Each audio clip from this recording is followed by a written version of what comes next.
আজ সকালে চুল কাটার পরে বাসায় ফিরতেছি, হঠাৎ কোন হারামি যেন একটা ধাক্কা মারলো।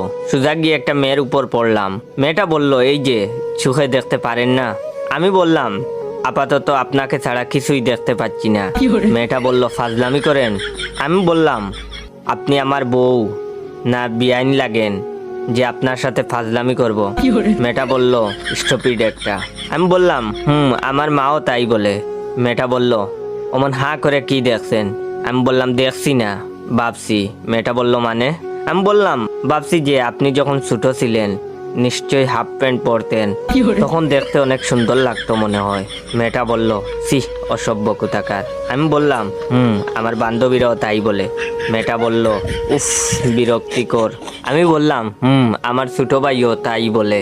এবার মেয়েটা বলল, ইস, আপনি যে কি না। আমি বললাম, কি? মেয়েটা বলল, হারামি একটা। আমি বললাম, আমার বন্ধুরাও তাই বলে।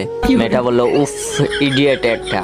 আমি বললাম, আমার স্কুলের ম্যাডামও তাই বলে। মেয়েটা বলল, ফালতু। আমি বললাম, জানি তো, অনেকেই বলে। মেয়েটা বলল, আপনাকে এসব কথা যে বলি আপনার গায়ে লাগে না? আমি বললাম, না, শুনতে শুনতে অভ্যাস হয়ে গেছে।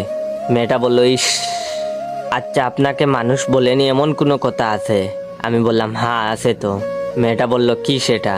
আমি বললাম, আমাকে আজ পর্যন্ত কেউ বলেনি যে তুমি খুব ভালো। এবার মেয়েটা বলল, ও আচ্ছা, তাহলে আমিই বলছি, ভাইয়া আপনি খুব ভালো।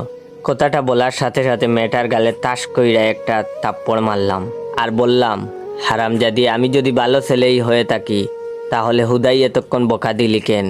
মেয়েটা আর কিছু বলল না, চুপচাপ বেক্কেলের মতো দাঁড়িয়ে বেহুশ হয়ে গেল। তখন আমি তার পার্সটা চেক করলাম। চেক করে দেখি অনেক টাকা। যেহেতু মেয়েটা আমাকে বাইয়া বলেছে, তাহলে ওর পার্সেও আমার হক আছে।